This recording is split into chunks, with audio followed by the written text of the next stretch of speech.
insofar as the facts established, evidence gathered, actions taken, and recommendations for remedial legislation concerning extrajudicial killings, illegal drugs, illegal Philippine offshore gaming operators, and anomalous transactions involving local government units in connection with these unlawful activities. I so move, Mr. Speaker. Is there any objection to the motion of the Majority Leader? The Chair hears none. The motion is approved. Majority Leader. Mr. Speaker, I move to recognize Representative Robert Ace Barbers, Chairperson of the Committee on Dangerous Drugs, for his sponsorship speech. The Honorable Ace Barbers is recognized to deliver his speech. Thank you, Mr. Speaker. Thank you, Majority Leader. Mr. Speaker, esteemed colleagues and distinguished guests, it is my honor and privilege to stand before this august body to present the progress report of the Joint Committees on Dangerous Drugs, Public Order and Safety, Public Accounts, and Human Rights, or what is now popularly known as the Quad Committee. This report is not merely an account of our work, Mr. Speaker.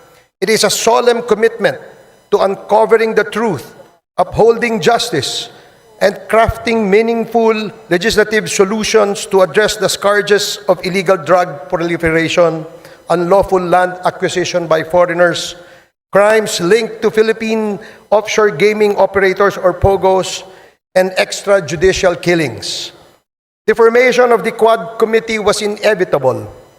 The House of Representatives, under the leadership of Speaker Martin Romualdez, recognized the complexities of these issues required a united and comprehensive approach.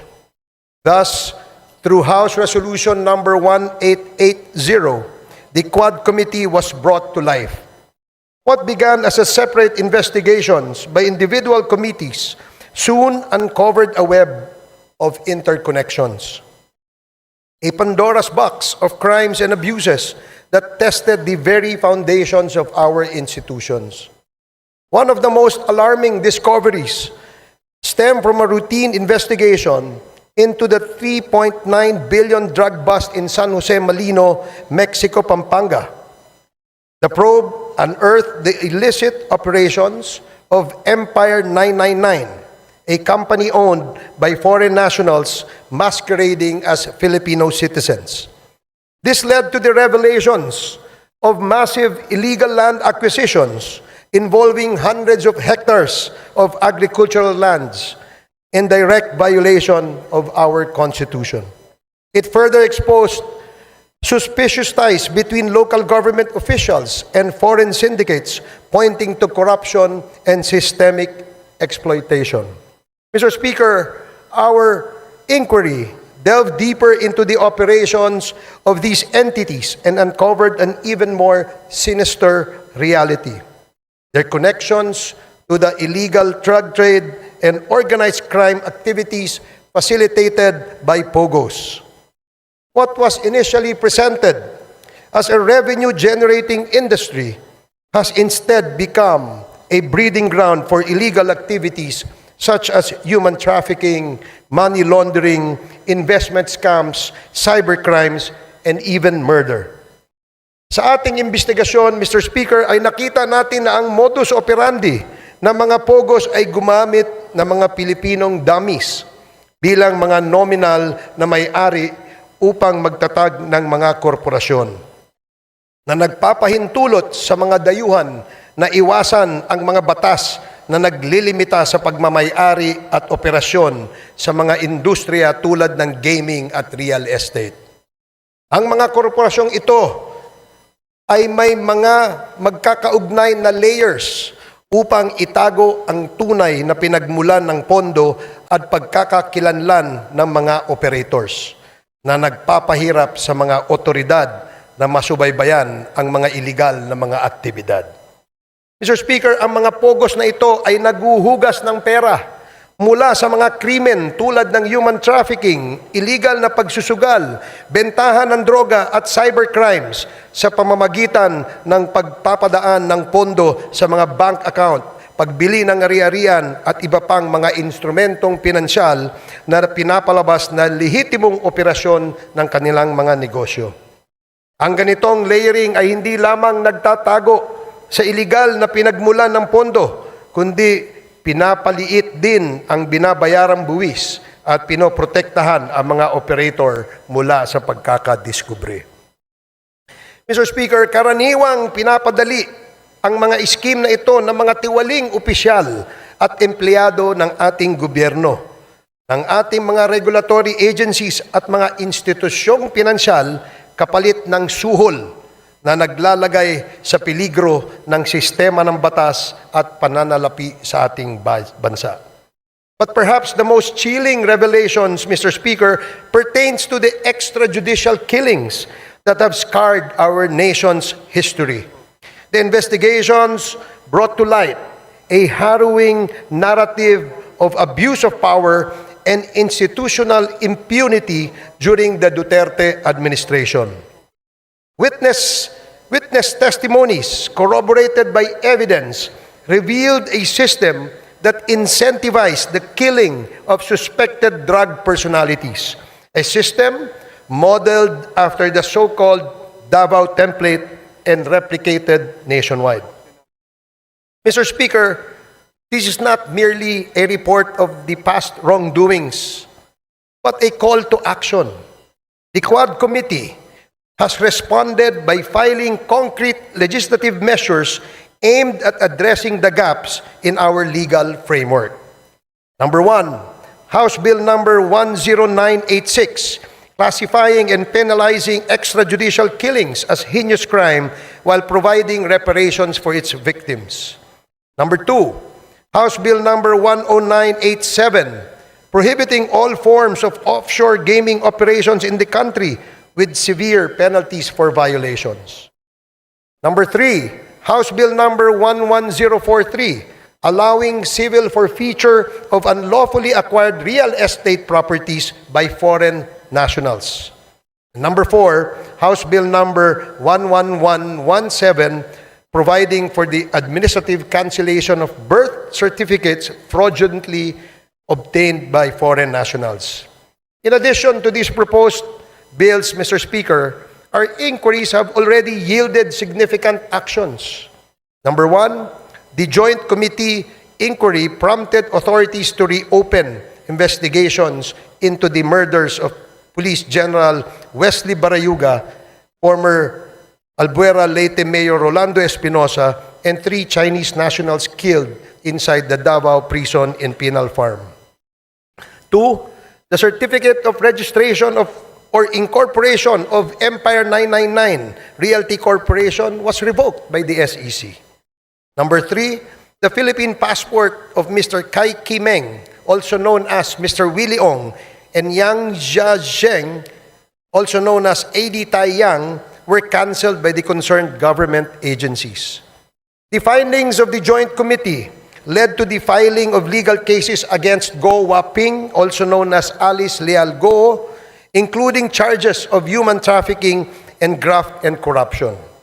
Number 5, the chairperson of the PAOK directed the Anti-Money Laundering Council to file for court-issued freeze orders or provisional asset preservation orders against assets linked to unlawful activities. These include the following corporations: Lucky South Limited Corporation, Whirlwind Corporation, Biancham Holdings and Trading Incorporated, Empire 999 Realty Corporation, Sunflare Industrial Supply Corporation, Yatay Industrial Park Incorporated, Mexico 999 Industry Realty and Development Corporation. These actions underscore the progress achieved through our investigations in addressing systemic crimes and abuses. We have also recommended, Mr. Speaker, amendments to relevant laws, including the Anti-Money Laundering Act, the Anti-Trafficking in Persons Act, the Civil Registry Law, the Anti-Dummy Law, the Bank Secrecy Law, the New Philippine Passport Act, the Comprehensive Dangerous Drugs Act, the Cybercrime Prevention Act, the Tariff and Customs Code, the Revised Corporation Code, and the Local Government Code, among others. Mr. Speaker, in total, we have recommended at least 30 proposed legislations, And these measures aim to strengthen our legal frameworks and ensure that such abuses and misdeeds are prevented in the future. The Quadcom likewise recommends the filing of appropriate charges against the following. Number 1, personalities linked to the illegal drug trade, particularly those implicated in the seizure of 360 kilograms of shabu in Mexico, Pampanga. Kai Meng alias also known as Willie Ong, Yang Jiazheng also known as Edi Taiyang, Mayor Teddy Tumang, and all the incorporators of Empire 999. Number 2, perpetrators of crimes against humanity under Section 6 of Republic Act 9851 or the Philippine Act on Crimes Against International Humanitarian Law, Genocide, and Other Crimes Against Humanity. Former President Rodrigo Roa Duterte, Senator Roland Bato de la Rosa, Senator Christopher Lawrence Bongo, former PNP Chief Oscar David Albayalde, former PNP Chief Debold Sinas, Police Colonel Royina Garma, Police Colonel Edilberto Leonardo, and Hermina Muking Espino. Number 3, the co-conspirators in the murder of Chu Kintung, Li Lanyang, and Wong Mengpin, the 3 Chinese nationals killed inside the Davao Penal Prison and Penal Farm on August 13 of 2016. Former President Rodrigo Roa Duterte, Police Colonel Royina Garma, Police Colonel Edilberto Leonardo, SPO4 Arthur Narsolis, and Superintendent Gerardo Padilla. Number 4, individuals involved in the murder of General Wesley Barayuga, Police Colonel Royina Garma, Police Colonel Edilberto Leonardo, Police Lieutenant Colonel Santi Mendoza, former PNP Officer Nelson Mariano, PSMS Jeremy Tox Kausapin, and 1 alias Loloy. Moreover, Mr. Speaker, further investigations should be conducted against, but not limited to, the following individuals. Number 1, personalities implicated in the illegal drug trade in relation to the revelations provided by resource persons Jimmy Guban and Mark Taguba, Representative Paulo Duterte, Councilor Nilo Abilera Jr., Mr. Paul Gutierrez, Mr. Benny Antiporda, Mr. Jojo Bacud, a certain Tita Nani, and Mr. Allen Capuyan. Number 2, personalities identified to be involved in the illegal drug trade during the course of the legislative hearings: Hong Ming Yang, also known as Michael Yang; Wei Xiong Lin, also known as Alan Lim; Charlie Tan, and Mr. Sammy Uy. Number 3, personalities involved in POGO-related illegal activities: Attorney Herminio Harry Roque Jr., Catherine Cassandra Leong, Go Waping, or also known as Alice Leal Go, Yang Jian Sin, also known as Tony Yang, and Hong Jiang Yang, the younger brother of Tony Yang and Michael Yang. Mr. Speaker, our work is far from over. The Quad Committee's progress thus far is a testament to what we can achieve when we confront corruption and criminality with courage and resolve. However, it also underscores the magnitude of the challenges we face. This is a defining moment for this Congress, Mr. Speaker. It is an opportunity to uphold the rule of law, protect our nation's sovereignty, and deliver justice to those who have been wronged. I urge my fellow legislators to give this report the attention it deserves and to support the proposed measures that will ensure these injustices are never repeated.